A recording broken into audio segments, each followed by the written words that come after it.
ایک بادشاہ بڑا نمازی تھا، بڑا روزدار تھا، باعمل تھا، تہجد گزار تھا، لیکن بادشاہی بھی بڑی اچھی چلاتا تھا، حکومت بھی بڑی اچھی کرتا تھا، کسی پر ظلم نہیں ہونے دیتا تھا۔ تو ایک مرتبہ ایک فقیر اس کے پاس سے گزرا اور کہنے لگا کہ آپ کے دربار میں شیر و بکری ایک جگہ کیسے جمع ہو جاتی ہے، میری سمجھ میں نہیں آ جاتا۔ بادشاہ نے کہا میں تمہاری بات کو سمجھا نہیں۔ اس فقیر نے کہا بادشاہ ہو کر تم اللہ کی عبادت بھی کر لیتے ہو، تم نماز بھی پڑھ لیتے ہو، روزہ بھی رکھ لیتے ہو، حج بھی کر لیتے ہو، زکوٰۃ بھی دے لیتے ہو، غریبوں کی فریاد بھی سن لیتے ہو، مظلوموں پر ظلم بھی نہیں ہونے دیتے ہو، اور دنیا بھی چلا لیتے ہو، یہ دونوں چیزیں تم ایک ساتھ کیسے کر لیتے ہو؟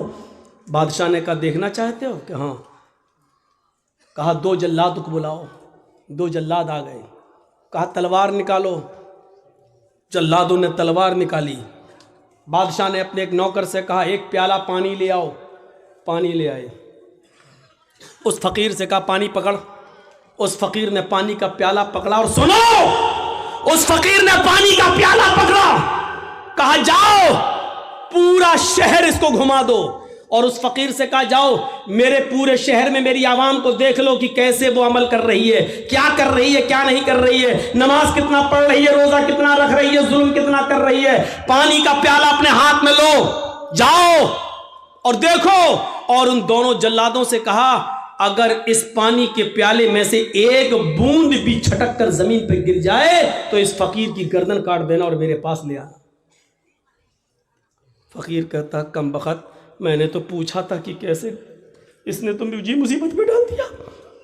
لیکن بادشاہ کا حکم، جلاد نے کہا چل۔ اب وہ پانی کا پیالہ لے کے چل رہا ہے، دھیرے دھیرے چل رہا کہ پانی کی کہیں بوند گر نہ جائے، ایک قطرہ بھی گرا تو جلاد میری گردن اتار لیں گے۔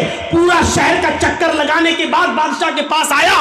بادشاہ نے پانی کا پیالہ پکڑا، رکھ دیا اور کہا اے فقیر بتا تجھے میرا شہر کیسا لگا؟ فقیر نے کہا کون سا شہر؟ بتا میری بلڈنگوں کا کیا حال تھا، میری عوام کیسی لگی؟ کہا بادشاہ سلامت، آپ نے مجھے اس لائق ہی کہاں چھوڑا تھا کہ میں آپ کی عوام دیکھ سکوں، آپ کی بلڈنگ دیکھ سکوں، آپ کے عمارتیں دیکھ سکوں، آپ کی رعایا کا معائنہ کر سکوں۔ آپ نے کہہ دیا تھا کہ اگر ایک بوند بھی گری تو تیری گردن کاٹ دیں گے۔ میری نظر تو پیالے پر تھی، شہر میں کیا ہو رہا ہے مجھے کچھ بھی نہیں معلوم۔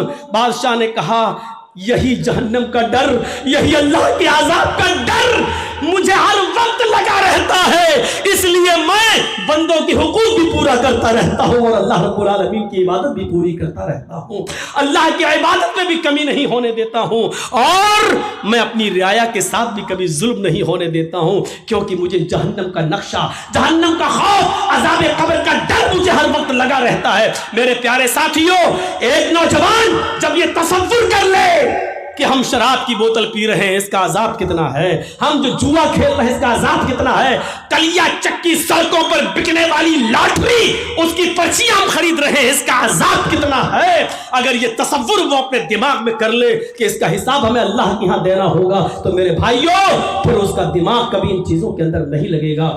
آج ہم اس لیے دور ہیں ان تمام چیزوں سے کیونکہ جہنم کا خوف اور عذاب قبر کا ڈر نہیں ہے ہمیں اور ہمارے اور آپ کے اندر۔ اس لیے تصور کیجئے کہ بادشاہ نے کیا کہا تھا، پانی دیکھ رہا گر نہ جائے۔ اب وہ کہہ رہا بتاؤ کیسا لگا شہر؟ کہ تیرا برا ہو، تو نے شہر دیکھنے کے لائق ہی کہاں چھوڑا ہم کو۔ جو آدمی جہنم کے عذاب سے ڈر جائے اور اللہ کے عذاب کے بارے میں تصور کر لے، پھر وہ آدمی دنیا میں کیا رہ جاتا ہے، اس کو اچھی لگے گی؟ یہ دنیا بہت بوڑھی ہو چکی ہے میرے بھائیوں، سن لو، یہ بہت دنوں سے، اللہ کے رسول کو تو گئے ہوئے 1400 سال ہوا ہے، نبی سے پہلے عیسیٰ اور نبی کے درمیان 500 سال کا فاصلہ، پھر عیسیٰ سے پہلے کوئی نبی، پھر ان کے درمیان فاصلہ، اور ایسے لیتے ہوئے چلے جاؤ حضرت آدم علیہ السلام تک۔ وہاں کے بعد سے اس دنیا کو سوچو اور سوچ کر غور کرو کہ یہ دنیا کتنی عمر رسیدہ ہو چکی ہے، لیکن جب ایک عورت بوڑھی ہو جائے تو رشتہ نہیں آتا ہے اس کے پاس، ایک عورت بوڑھی ہو جائے تو اس کو کوئی دیکھنے کے لیے تیار نہیں ہوتا ہے میرے بھائیوں، کیونکہ وہ بوڑھی ہو چکی ہے، اب وہ نہ بچے پیدا کرنے کے لائق رہ گئی ہے، نہ شادی کے لائق رہ گئی ہے۔ یہ دنیا جو اتنی بوڑھی ہو چکی ہے، اے نوجوانوں، یہ دنیا پھر ہمیں اچھی کیسے لگتی ہے؟ یہ دنیا پھر ہمیں گوارا کیسے ہو جاتی ہے؟ اس دنیا کو بوڑھا سمجھ کر ہم اس کو ریجیکٹ کیوں نہیں کر رہے ہیں؟ یہ دنیا پرانی ہو چکی ہے، پھر ہم اس دنیا کے پیچھے کیوں پڑے ہوئے ہیں؟ اللہ کے نبی نے فرمایا ارتحلت الدنیا مدبرتن وارتحلت الآخرۃ مقبلتن۔ لوگو، یہ دنیا پیٹھ دکھاتی جا رہی ہے، یہ تم سے منہ پھیرتی جا رہی ہے، والآخرۃ مقبلتن، اور آخرت تمہارے پاس آتی جا رہی ہے، آخرت تمہارے پاس آتی جا رہی ہے۔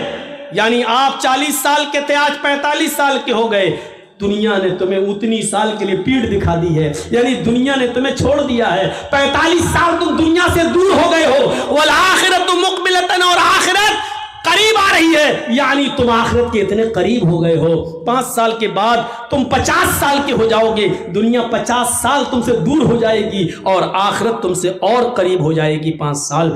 تو کیا کہا؟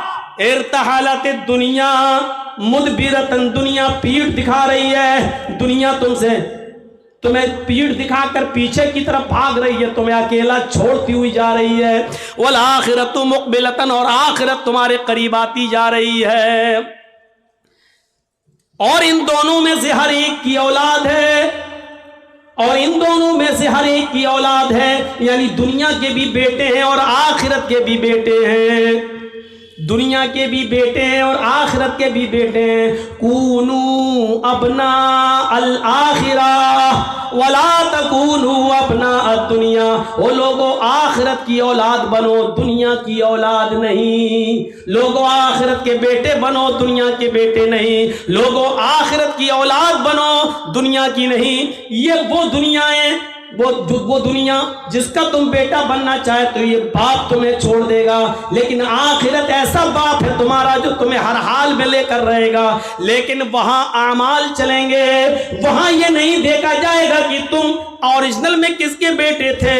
یہی بات تو اللہ کے نبی جناب محمد رسول اللہ صلی اللہ علیہ وسلم نے کہی تھی، اے میری بیٹی فاطمہ، دنیا میں جو چاہے مجھ سے مانگ لے، دنیا میں جو چاہے مجھ سے لے لے، یا فاطمہ بنت محمد سلیلی من مالی ما شئتی انی لا اغنی عنک من اللہ شیئا، اے میری بیٹی دنیا میں جو چاہے مجھ سے لے لے، دنیا میں جو فرمائش کرنا چاہے میں پوری کر دوں گا، لیکن آخرت میں تیرے کوئی کام نہیں آؤں گا، ولا اغنی عنک من اللہ شیئا، قیامت کے دن میں تیرے کوئی کام نہیں آؤں گا۔ یہی تو ہے اللہ تبارک و تعالیٰ نے فرمایا اپنے اعمال کا ذخیرہ لے کر میرے پاس آنا، ورنہ قیامت کا دن ہوگا یوم یفر المرء من اخیہ و امہ و ابیہ و صاحبتہ و بنیہ، قیامت کا دن ہوگا یوم یفر المرء من اخیہ، انسان اپنے بھائی کو دیکھ کر بھاگے گا، و امہ و ابیہ، اپنی ماں کو دیکھ کر بھاگے گا، و ابیہ، اور اپنے باپ کو دیکھ کر بھاگے گا، و صاحبتہ و بنیہ، اپنی بیوی کو دیکھ کر بھاگے گا، اپنی اولاد کو دیکھ کر بھاگے گا۔ ایک ایک نقشہ دیکھو، دنیا میں اگر آپ کے بھائی کو کوئی بھائی مار دے تو آپ اپنے بھائی کی موت کا بدلہ لینے کے لیے اپنی جان کو داؤں پہ لگا دیتے ہو کہ کمینے تو نے میرے بھائی کا مرڈر کیسے کیا۔ قیامت کا دن ہوگا، وہاں بھائی بھائی کے لیے کچھ نہیں سوچے گا، سوچے گا یہ میرا بھائی کہیں میرے سامنے نہ آ جائے اور کہیں مجھ سے ایک دو نیکی نہ مانگ بیٹھے۔ یوم یفر المرء من اخیہ، کہیں مجھ سے میرا یہ بھائی ایک نیکی کا سوال نہ کر بیٹھے، اس لیے بھائی سے بھائی بھاگے گا۔ یوم یفر المرء من اخیہ و امہ، وہ ماں جس کی تکلیف آپ برداشت نہیں کرتے ہو، تھوڑی سی کھانستی ہے تو آپ کو نیند نہیں آتی ہے اور آپ سرکاری ہاسپٹل میں یا پرائیویٹ ہاسپٹل میں اپنی ماں کا علاج کرانے کے لیے فوراً توڑ پڑتے ہو۔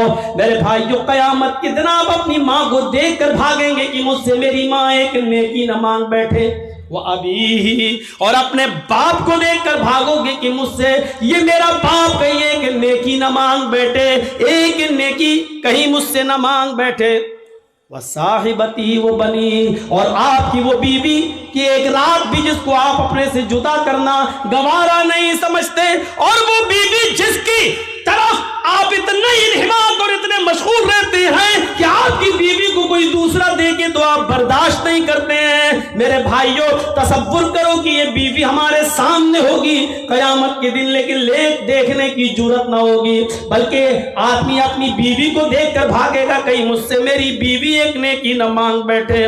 وہ بنی، وہ اولاد کی رات میں ہلکا سا بخار آ جائے، آپ کی نیند اڑ جاتی ہے، رات میں ڈاکٹروں کے گھروں کے دروازوں کو نوک کرتے ہو، دستک دیتے ہو۔ میرے بھائیوں آپ بچے کی ہلکا سا فیور، اس کا ہلکا سا بخار، ہلکا سا ٹیمپریچر آپ کی راتوں کی نیند اڑا دیتا ہے۔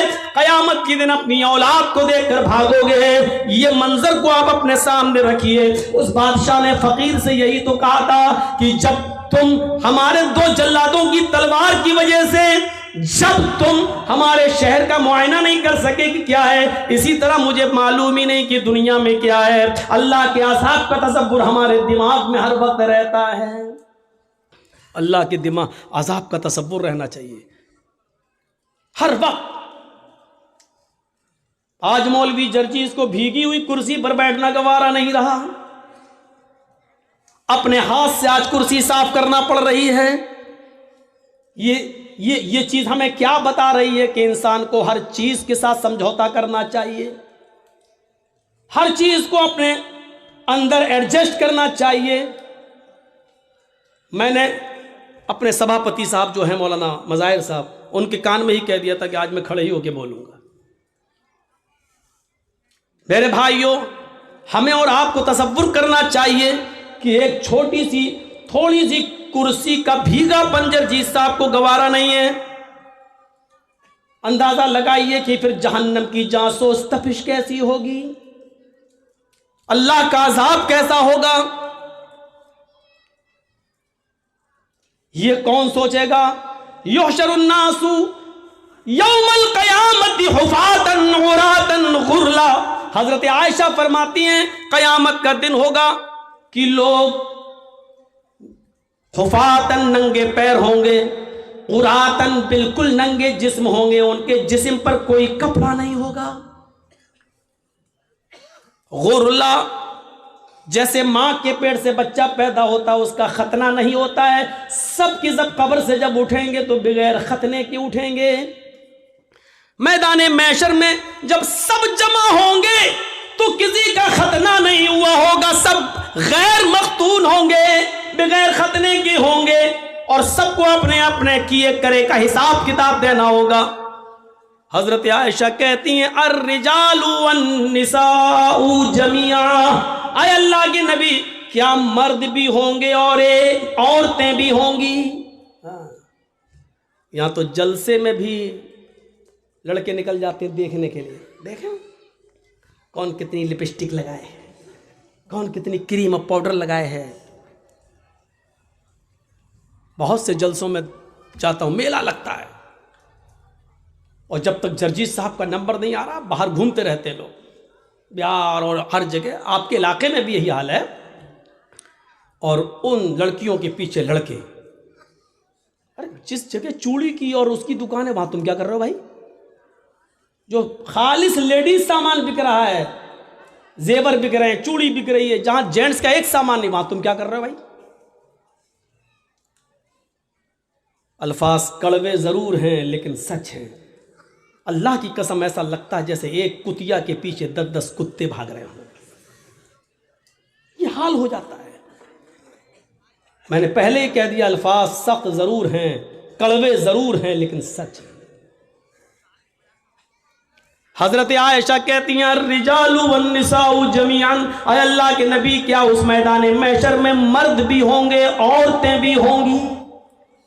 قال نعم، نبی اکرم کا جواب سنو، ہاں مرد بھی ہوں گے عورتیں بھی ہوں گی، مرد بھی ہوں گے عورتیں بھی ہوں گی۔ امام کائنات نے جب یہ کہا تو حضرت عائشہ رونے لگی اور روتے ہوئے کہنے لگی ینظر بعضهم الی بعض، اے اللہ کے نبی کیا مرد عورتوں کو اور عورتیں مردوں کو دیکھ رہی ہوں گی؟ میدان محشر میں کیا مرد عورتوں کو اور عورتیں مردوں کو دیکھ رہی ہوں گی؟ اللہ کے نبی اس کا جواب کیا دیتے ہیں؟ ہاں عائشہ، نہ مردوں کا پردہ عورتوں سے ہوگا، نہ عورتوں کا پردہ مردوں سے۔ مرد بھی برہنہ، عورتیں بھی برہنہ، مرد بھی ننگے، عورتیں بھی ننگی ہوں گی، مرد عورتوں کو اور عورتیں مردوں کو دیکھ رہی ہوں گی۔ حضرت عائشہ نے کہا اے اللہ کے نبی، تب تو عورتیں مارے شرم کے، تب تو لیڈیز مارے شرم کے مر جائیں گی جب مرد ان کی طرف نظریں اٹھا کے دیکھیں گے۔ یہاں اگر کوئی لڑکی پر لڑکا نظر نہ ڈالے، نہ دیکھے، تو وہ کہتی ہے میرے میک اپ میں کمی تو نہیں ہے، میرا ڈریس تو صحیح ہے کہ نہیں، پھر لڑکا دیکھ کیوں نہیں رہا ہے؟ یہاں یہ حال ہے، اور وہاں کیا ہوگا؟ حضرت عائشہ کیا کہہ رہی ہیں؟ تب تو عورتیں مارے شرم کے مر جائیں گی جب مرد ان کی طرف نظریں اٹھا کے دیکھیں گے۔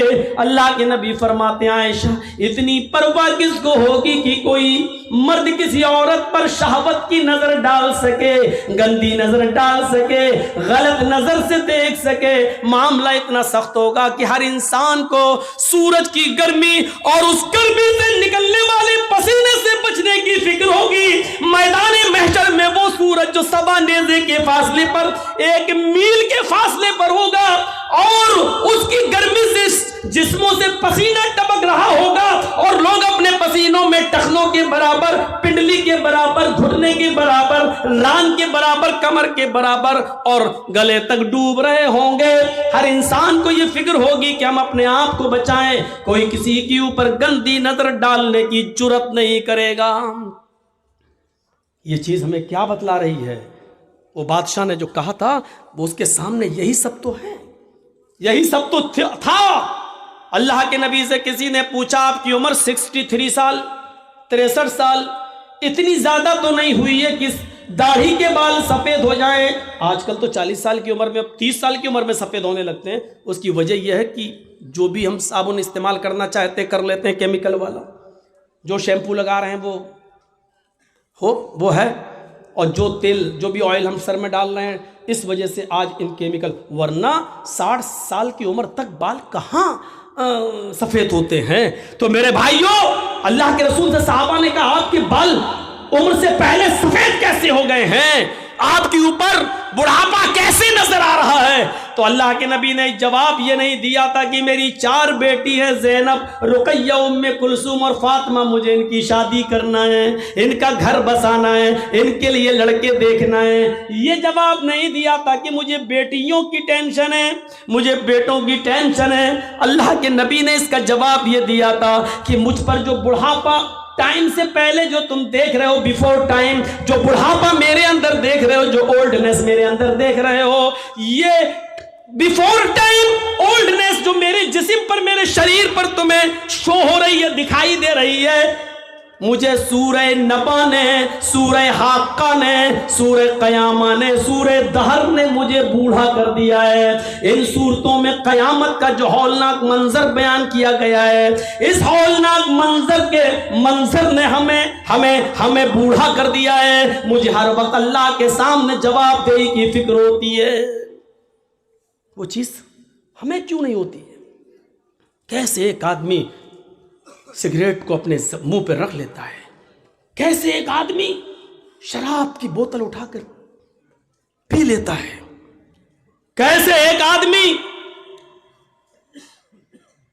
اذان ہو رہی ہے اور کیرم بورڈ کھیلنا گوارا کر لیتا ہے، کیسے ایک شخص،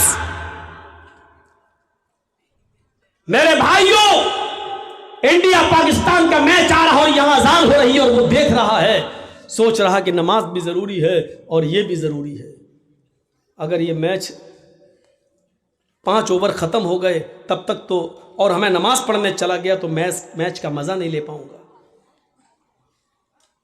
جبکہ جماعت پڑھ کے بھی آ سکتا ہے، نہیں صاحب میچ ختم ہو جائے گا، ارے لوگ بتا دیں گے کون جیتا، ارے لوگ بتا تو دیں گے، لیکن ایک بال کا جو ٹیسٹ، جو مزہ آ رہا ہے وہ ہم پھر نہیں لے پائیں گے۔ اس چکر میں وہ نماز نہیں پڑھتا ہے اور میچ دیکھ لیتا ہے، یہ کیسے گوارا کر لیتا ہے؟ میں نے کل اورنگ آباد کے اندر ایک واقعہ بیان کیا تھا، میں چاہتا ہوں کہ چونکہ آپ کی تعداد اتنی زیادہ نہیں ہے اس لیے اس واقعے کو یہاں بیان کر دیتا ہوں، کل انشاءاللہ کچھ نئی چیزیں ہمارے آپ کے سامنے رہیں۔ سنیے قرآن کریم نے کیا کہا ہے، وَمَنْ أَعْرَضَ عَنْ ذِكْرِي فَإِنَّ لَهُ مَعِيشَةً ضَنْكًا۔ میں جانتا ہوں کہ بارش ہو چکی ہے، میں جانتا ہوں یہاں جو لوگ بیٹھے ہوئے ہیں وہ یقیناً ان کے دلوں میں ایمان ہے، اس لیے وہ بارش کے ان قطرات میں بھی یہاں بیٹھے ہوئے ہیں، اور اللہ کی قسم اوپر سے ٹپکنے والے پانی کی قطرے اور بوتے میرے اوپر بھی گر رہے ہیں۔ جب آپ بیٹھے ہیں تو مجھے سنانے میں کوئی حرج نہیں ہے، سنیے۔ نماز چھوڑنا ایک الگ چیز ہوتی ہے، سن لیجئے، اور نماز سے اعراض کرنا ایک الگ چیز ہوتی ہے۔ وَمَنْ أَعْرَضَ عَنْ ذِكْرِي، جس نے میرے ذکر سے اعراض کیا، مرد بھی سنیں عورتیں بھی سنیں، اور بہت آسان اردو اور ہندی میں، جو میرے ذکر سے اعراض کرے گا، جو میرے ذکر سے اعراض کس کو کہتے ہیں؟ چلیے پہلے پتا، جو میرے ذکر سے نہیں نماز سے منہ پھیرے گا، منہ موڑے گا، فَإِنَّ لَهُ مَعِيشَةً ضَنْكًا، ہم اس کے لیے روزی تنگ کر دیں گے۔ روزی بند کر دیں گے نہیں کہا اللہ نے، روزی تنگ کر دیں گے، یعنی پیسہ تو بہت آئے گا اس کے پاس لیکن رکے گا نہیں۔ آپ لوگوں کے موبائل میں اس کی آواز نہ چلی جائے، اس کو کٹ کر دینا، ورنہ لوگ کہیں گے مولانا جرجیس جنگلوں میں بھی تقریر کرتے ہیں، اور ایمان تازہ ہو جائے گا لوگوں کا، تو تھوڑا سا اس آواز کی کٹنگ کر دیجیے گا، وہ ان کا کام ہے۔ وَمَنْ أَعْرَضَ عَنْ ذِكْرِي فَإِنَّ لَهُ مَعِيشَةً ضَنْكًا، جو اللہ کے ذکر سے اعراض کرے گا، منہ موڑے گا، ہم اس کی روزی بند کر دیں گے، بند نہیں تنگ کر دیں گے، ٹائٹ، اس کی روزی کو ہم تنگ کر دیں گے۔ تنگ کرنے کا مطلب ہوتا ہے پیسہ بہت آئے گا لیکن رکے گا نہیں۔ 50,000 روپے ایک دن میں ہماری آمدنی ہو گئی، لیکن شام تک کبھی بیوی بیمار، کبھی بچہ بیمار، کبھی باپ بیمار، سب ختم، 5,000 قرض اور لے لیا۔ ہوتا ہے کہ نہیں ہوتا ایسا بہت سے؟ ہمارے اور آپ کے ساتھ جب ایسا ہوتا تو ہم لوگ کیا کرتے ہیں؟ مولانا صاحب، مسجد کے امام کے پاس جاتے ہیں، مولانا صاحب کیا برکت نہیں ہو رہی ہے؟ کیسی برکت؟ ارے پیسہ تو بہت آتا ہے لیکن رکتا نہیں ہے۔ تو وہ مولوی کیا کر لے گا؟ اگر مولوی کے پاس پیسے کو روکنے کی طاقت ہوتی تو بیچارہ 5,000 روپے میں وہ کیوں نماز پڑھاتا؟ اللہ نے بتایا تم جب میری ذکر میری نماز سے منہ موڑو گے ہم تمہاری روزی تنگ کر دیں گے۔ تم نماز 5 وقت کی پڑھنا شروع کر دو اور پابندی کے ساتھ پڑھنا شروع کر دو۔ اذان کے وقت تمہیں کام کی فکر نہیں، نماز کی فکر ہونی چاہیے، جماعت کی فکر ہونی چاہیے، پھر دیکھو تمہاری روزی میں کیسے برکت ہوتی ہے۔ 50,000 نہیں آئے گا، 2,000 آئے گا لیکن رکے گا۔ آپ 1,800 خرچ کر پائیں گے لیکن 200 بچے گا۔ 1,000 آئے گا، آپ 800 خرچ کر پائیں گے لیکن 200 بچے گا۔ یہاں تو 50,000 آ رہا ہے، بچتا ہی نہیں ہے، کوئی یہ بیمار، کوئی وہ بیمار، کوئی۔ اعراض کس کو کہتے ہیں؟ اب سن لیجئے اعراض کیا ہے۔ بارش ہو رہی ہے، ہمارا غلہ، ہمارا دھان سوکھے میں گھر کے آنگن میں رکھا ہوا ہے اور باہر ہم کرکٹ کھیل رہے ہیں۔ کسی نے کہا صاحب بارش ہو رہی ہے، دھان بھیگ جائے گا، لیکن ہم کرکٹ میں لگے ہیں۔ اس کو کہا جاتا ہے دھان سے اعراض کرنا، یعنی اس کو اپنی روزی روٹی کی فکر نہیں ہے، کرکٹ کی فکر ہے۔ ایک اور مثال دے دوں،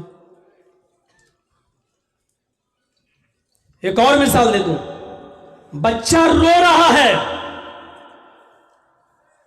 اور اپنے رونے سے اشارہ کر رہا ہے کہ ماں میں بھوکا ہوں، مجھے اپنی پستان سے لگا اور دودھ پلا۔ بچہ رو رہا ہے لیکن ماں کو اپنے بچے کی فکر نہیں ہے، بلکہ ٹی وی میں لگی ہوئی ہے اور دیکھ رہی ہے ساس بھی کبھی بہو تھی۔ تو اس کو کہا جاتا ہے کہ اس نے بچے سے اعراض کیا۔ بچے کو پھینک نہیں رہی ہے، بچے سے پیار ہے اس کو، لیکن اس وقت اتنا دماغ اس کا بچے میں نہیں لگا جتنا سیریل میں لگا ہے۔ ارے اگر سیریل نکل، بچے کو تو بعد میں بھی دودھ پلا دیں گے، لیکن سیریل نکل گیا تو پھر کہاں بار بار آتا ہے۔ یہی حال ہے نماز کا۔ اذان ہو رہی ہے، نہیں میچ دیکھ لوں پہلے، کیونکہ نماز تو بعد میں بھی قضا کر لیں گے، لیکن میچ نکل گیا تو کہاں روز روز آتا ہے۔ یہ چیز اس کو کہتے نماز سے اعراض. ہمارا مکان جل رہا ہے اور ہم کرکٹ کھیل رہے ہیں. کہا مکان جل رہا ہے, ہمیں فکر ہونی چاہیے مکان کو بچانے کی. جو جل گیا جل جانے دو, جتنا بچ گیا کم سے کم اس کو پانی وانی ڈال کے اس کو بجھائیں. لیکن ہمیں اس کی فکر نہیں ہو رہی, ہم کرکٹ کھیل رہے ہیں, ہم کیرم بورڈ کھیل رہے ہیں. اس آدمی کو کہا جاتا ہے کہ اس نے اعراض کیا ہے اپنے مکان سے. اب آپ سمجھ گئے نا اعراض کس کو کہتے ہیں؟ جس وقت ہمیں جس چیز کی ضرورت ہے اس سے دور ہو جانا اور دوسری چیز میں لگے رہنا جو غیر ضروری ہے. اذان کی آواز آتی ہے حی علی الصلاۃ, اور ہم اس وقت میچ دیکھ رہے ہیں. یاد رکھیے گا اذان کی آواز سننے کے بعد آپ صرف 2 ہی کام کر سکتے ہیں, اس کے علاوہ تیسرا کام آپ کے لیے جائز نہیں ہے. اگر آپ کھانا کھا رہے ہیں اور اسی بیچ اگر اذان کی آواز ہو جاتی ہے تو آپ کھانا مکمل کر لیجئے, پیٹ بھر کر آپ کھا لیجئے, کیونکہ پیٹ کی بھوک بہت بری چیز ہے. اگر یہ کہہ دیتا اللہ تعالیٰ کھانا کھا کے نہ چھوڑو, اسی میں جاؤ, بیچ میں جاؤ, تو ہم نماز پڑھتے دماغ لگا رہتا کھانے میں. جلدی امام, اور کہیں اس نے پڑھ دیا ہوتا الف لام میم ذالک الکتاب لا ریب, کمینے اتنی لمبی صورت, ہمیں بھوک لگی ہے. تو اس لیے کیا کہا, پہلے کھانا کھا لو. اور دوسری, اذان کی آواز آ رہی ہے اور ہمیں قضاء حاجت, پیشاب یا لیٹرین کی ضرورت ہے, تو پہلے ہم وہ کر لیں, ورنہ ایسے کرے رہو گے اور پیٹ اندر کی طرف دھسائے رہو گے, کہیں یہی نہ نکل جائے. تو اس لیے یہ کام کر لو. ضروریات میں یہ چیز آتی ہے. ایک اور الگ چیز ہے کہ کوئی باپ بیمار ہے اور ایمرجنسی ضرورت ہے, اس کو ابھی آکسیجن چاہیے اور اذان کی آواز آ رہی ہے, تو ایسے موقع پر باپ کو لے کر بھاگیے آپ ہاسپٹل, پہلے آکسیجن دیجیے اور اس کے بعد میں نماز پڑھ لیجیے. ملتی ہے جماعت تو ٹھیک, نہیں تو بعد میں قضا. نیت یہ ہونی چاہیے کہ اگر باپ کی طبیعت خراب نہیں ہوتی تو میں جماعت کے ساتھ نماز ادا کرتا. یہ چیزیں. لیکن میچ دیکھنا, کیرم بورڈ کھیلنا, کھیتی باڑی کرنا, کھیت میں دانا ڈالنا, بیج بونا, کھیت جوتنا, اس میں لگے ہیں اور اذان کی آواز آ رہی ہے اور ہم پرواہ نہیں کر رہے ہیں, تو اس کو کہتے ہیں نماز سے اعراض. وَمَنْ أَعْرَضَ عَنْ ذِكْرِي فَإِنَّ لَهُ مَعِيشَةً ضَنْكَ, جو نماز سے اعراض کرے گا, جو ہمارے ذکر سے اعراض کرے گا, ہم اس کی روزی کو تنگ کر دیں گے. اب کل والا واقعہ وہ ہمارے یو پی کا واقعہ ہے, لونی غازی آباد سے جو دلی کو ایک سڑک جاتی ہے بائی روڈ, بیچ میں ایک جگہ پڑتی ہے لونی. بہت امیر مسلمان رہتے ہیں وہاں پر, دولت مند لوگ رہتے ہیں. سن 1995 کے اندر, 1995 کے اندر اس لونی میں 2 سگے بھائیوں کی شادی ہونا تھی. 2 سگے بھائیوں کی شادی ہونا تھی. کل ان کی بارات جانا تھی. آج کی رات انہوں نے رنگ رلیاں منانے میں گزاری. یہ دونوں سگے بھائی دلی جاتے ہیں, ہے ہی کتنا دور, غازی آباد سے دلی 50 کلومیٹر اور بیچ میں لونی, یعنی تقریباً 25 کلومیٹر وہاں سے دلی. اپنی گاڑی لی اور طوائفوں کو اکٹھا کیا اور 10-12 طوائفیں انہوں نے سودا کیا اور ان طوائفوں کو لے کر آ گئے. اپنی گاڑی پر نہیں, طوائفوں کی گاڑی الگ تھی اور ان دونوں بھائیوں کی گاڑی الگ تھی. جب دلی سے یہ طوائفوں کو لے کر آ رہے تھے تو دونوں بھائیوں کی گاڑی آگے آگے چل رہی تھی اور طوائفوں کی گاڑی پیچھے پیچھے. مغرب کے بعد ان طوائفوں کو اس نے کھانا کھلایا اور عشاء کی نماز کے بعد شروع ہو گیا ناچ گانا. محلے کے اپنے دوستوں کو اس نے بلا لیا. اس کا گھر کھچا کھچ بھرا ہوا تھا, میوزک بج رہی تھی, ڈھول تاشے بج رہے تھے اور طوائفیں بھی اپنے چڑک بھڑک لباس کے اندر, نیم اڑیاں, آدھی ننگی. وہ طوائفیں اپنے پیروں میں گھنگرو پہنے ہوئے, پائلے پہنے ہوئے, اور ان کی چھنکاریں زمین کی اوپر چلنے لگی اور ان طوائفوں کے ٹھمکے مٹکنے لگے. ان کی کمر اور ان کے جسم انگڑائیاں لینے لگے اور پوری کی پوری رات ناچ و گانے میں گزرتی ہے.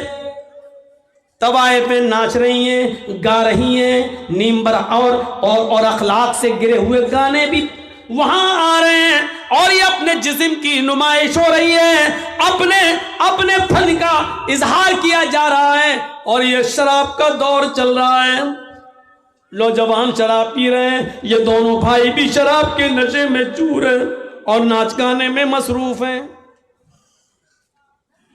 دیکھیے اللہ کے ذکر سے اعراض کرنے کا انجام کیا ہوتا ہے۔ کیرم بورڈ کھیلنے والوں سنو، کرکٹ میچ اذان کی آواز آنے کے بعد بھی بند نہ ہو، سنو۔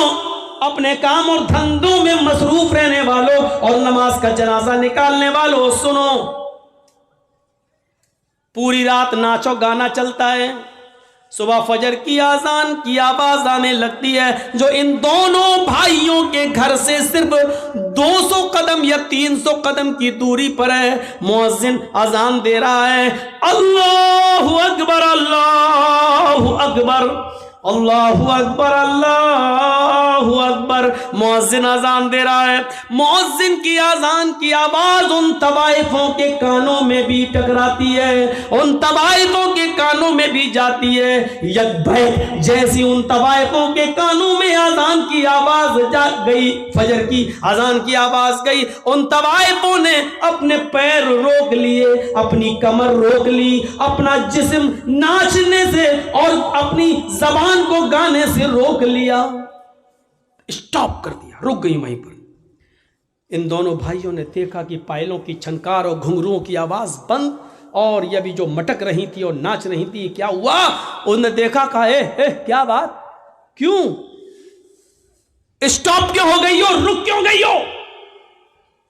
ان طوائفوں نے کہا اذان کی آواز آ رہی ہے، مؤذن اذان دے رہا ہے، اس لیے اذان کے احترام میں، اذان کی عزت میں ہم رک گئے ہیں، اذان ہو جانے دیجئے، اذان ہو جانے کے بعد ہم اپنا کام شروع کر دیں گے۔ ان دونوں بھائیوں نے کہا یہ اذان تو دن بھر میں 5 بار ہوتی ہے، تم تو روز روز نہیں آتی ہو، تم تو بار بار نہیں آتی ہو، مؤذن اپنا کام کر رہا ہے، تم اپنا کام کرو، چلو ڈانس کرو، ناچو۔ ان دونوں طوائفوں نے کہا دیکھو ہم بھی مسلمان، ان طوائفوں نے کہا ہم بھی مسلمان ہیں، مانا کہ ہم بہت غلط کام کر رہے ہیں، لیکن اذان کی عزت ہم کرتے ہیں، اذان جب ہوتی ہے تو ہم کوئی دھندا نہیں کرتے ہیں، ہم غلط کام روک دیتے ہیں، کم سے کم تھوڑی دیر کی تو بات ہے۔ ان دونوں بھائیوں نے کہا مزدوری لینا یا نہیں لینا ہے، پیسہ لینا یا نہیں لینا ہے۔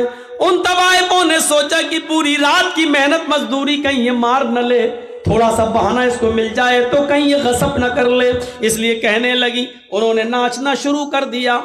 یہ ناچ اور یہ گانا اذان کے وقت بھی ہونے لگا، ادھر اذان ہو رہی ہے اور ان کے گانے چل رہے ہیں، یہ اذان بھی گزر گئی، ناچ گانا تھوڑی دیر کے لیے بند ہوا، لیکن ان دونوں بھائیوں کے اصرار پر پھر شروع ہو گیا، اور صبح کے 7 بجے تک یہ ڈانس، یہ ناچ، یہ گانا چالو رہتا ہے۔